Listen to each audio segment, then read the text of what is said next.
Dr. Vincent, good afternoon. Good afternoon, Richard. Good afternoon, everyone. How are you this weekend? Yeah, I'm good, Vincent. I was at the gym first thing this morning, so I've done all of that. So, yeah, Josh fell off his chair once more every time I say that. So, yes, I am good. That's really great. One of the benefits of having your exercise routine in the morning is that not only you get it out of the way so that you can, enjoy and plan your day, it really does energize your day, especially on the weekend, because sometimes we sort of kind of convince ourselves that come Saturday or Sunday, we can just lazy, take it easy and sleep in. But as a matter of fact, research does show that when you actually do that on the weekend, it actually reduces your energy level, not only on the day that you sleep in, but it can actually bleed into Monday. So the fact that you woke up early in the morning, going to the gym, it actually does help not only for you to enjoy your weekend, but to prepare you for Monday. And I've got to say, I am back at the gym 6 o'clock on a Monday morning, so I'm going about 3 to 4 times a week.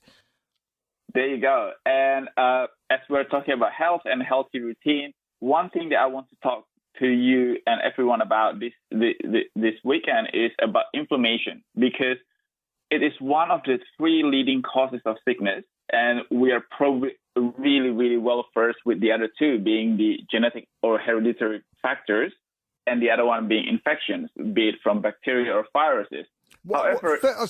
First of all, what is inflammation? Inflammation is a condition in which your body, especially at the cellular level, are being agitated or damaged, or sometimes if the agitation or the damage is prolonged, this cellular system can actually mutate. And damage caused to the cells by things like free radicals, which can cause inflammation, is actually a precursor to most degenerative diseases such as cancers, pulmonary diseases, allergy, cardiovascular diseases. And this is because the inflammation causes damage and to the DNA, which is the genetic material of our cells, and lead to the mutation. And these mutated cells then replicate the cells in the wrong transcription, causing more and more damage. And tell me about in relation to all this antioxidants, because we hear the term all the time. That's correct. And long time ago, and perhaps maybe even now, the general public only associate antioxidant with anti-aging, because one of the cause of aging is oxidation or inflammation of the cells. And that's the reason why we're experiencing things like pain, joint pain, or any type of pain is a form of inflammation manifested in our body. And this is the reason why in a lot of cases, when you manage and reduce the level of inflammation in the body, out of a sudden, you are experiencing less pain, you're more mobile, your immune system is better. If people remember back in the, I shouldn't say back in the day, because as much as we don't actually hear a lot about it anymore, COVID is still around. But if we remember during the first cycle or the first wave of COVID, a lot of times we heard that people with underlying diseases actually are more susceptible towards developing a more serious form of the COVID. And that has a lot to do with inflammation, because when you have all of these underlying diseases or conditions, your body is unable to manage the inflammation. And, for people out there who, I'm hearing stories of people who are just not bothering to go along and report they actually have COVID now. It's just a fact of life, isn't it? Yeah, and while socially, I think there is a benefit to that in terms of training our population to be more responsible. I think some of the world leaders, as well as the public health specialists and experts, sort of kind of predicted that COVID is going to be like seasonal flu.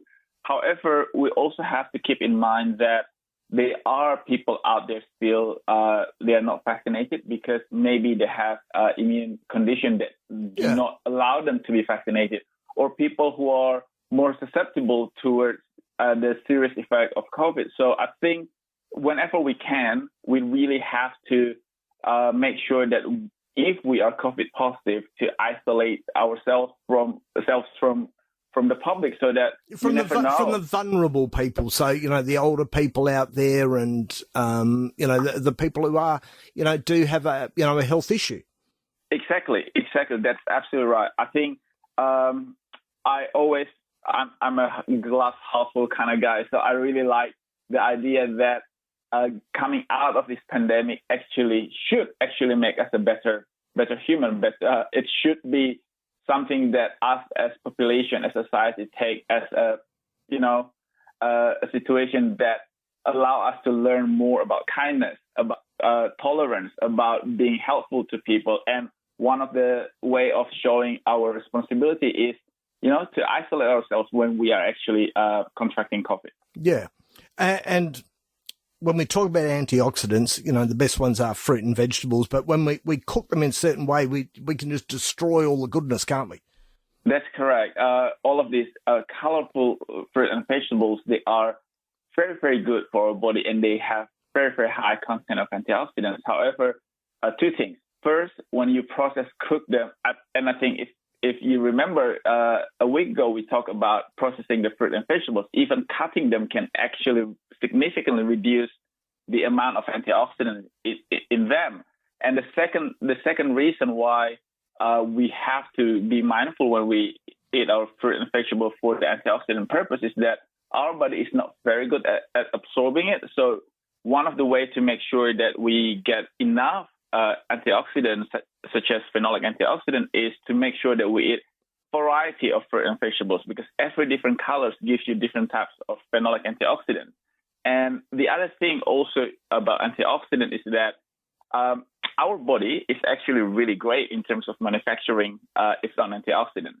The issue is that we're living in today's world.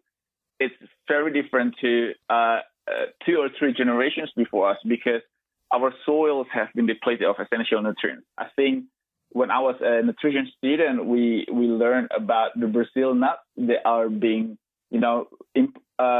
grown all over the world. However, the one that's particularly grown in Australia does not actually contain all of these elements, trace minerals that Brazil nuts are known for, because our soils do not have those minerals. So that's why, in some cases, supplementation is very important to people. When you brought up Brazil nuts, I was reading an article the other day about Brazil nuts and their impact upon, people who've got a thyroid disease. So are you saying that, some of the Brazil nuts and they were saying all you have to do is basically eat 2 a day. And if you've got, let's say, Hashimoto's, which is a thyroid disease, that it will assist in that. So, should we be eating, for those people out there who do have the thyroid disease, imported Brazil nuts, not Australian Brazil nuts? There is a case for that, Richard, but I also believe that sometimes when you're eating things like Brazil nuts or blueberries, although zinc or iodine are the most predominant nutrients in that particular food source, there are other things such as the unsaturated fat that's so healthy from Brazil nuts. But I actually do believe that when you have a condition that requires you to have a higher intake of certain nutrients, talk to your GP. The only way to know is to do a blood test rather than making a guess. Yeah. That is the first step is doing a blood test. And secondly, eat variety of foods. And if you do know certain things that you need but not get enough from your diet, a supplement is not bad. Supplementation is there to supplement your diet and health and nutrients. I founded a supplement company because we can't get enough activated phenolics from food. In the same way that a lot of people are taking omega-3 fish oil. I'm not saying that people shouldn't eat fish. However, because of the condition of our ocean, you actually will get more of the heavy metals if you eat too much fish rather than the omega-3. So we have to assess the situation very, very carefully. And luckily, nowadays, information is plentiful. You can go onto Google and read really good integrity information to make your decision, because unfortunately, we have to be smart about what we put into our body. We live in an environment where it places more burden on our body in terms of inflammation and oxidation. The amount of pollution as well as oxidative stress around us from the air that we breathe, the water that we drink. And this is why it's very important. And I'm very glad that you have me on every week to spread this message of good health. Oh, there is always something to talk about every week. Vincent, we're going to talk about stress next week because this is like part 2 of this conversation. And so many people out there are suffering with enormous stress, aren't they? Yes. And next week we will delve into the stress not only on our physical body, but also on our emotional and mental well-being. Which is great. Where can we find out more about you, Vincent? On appleaday.com.au. Please do come and visit our website.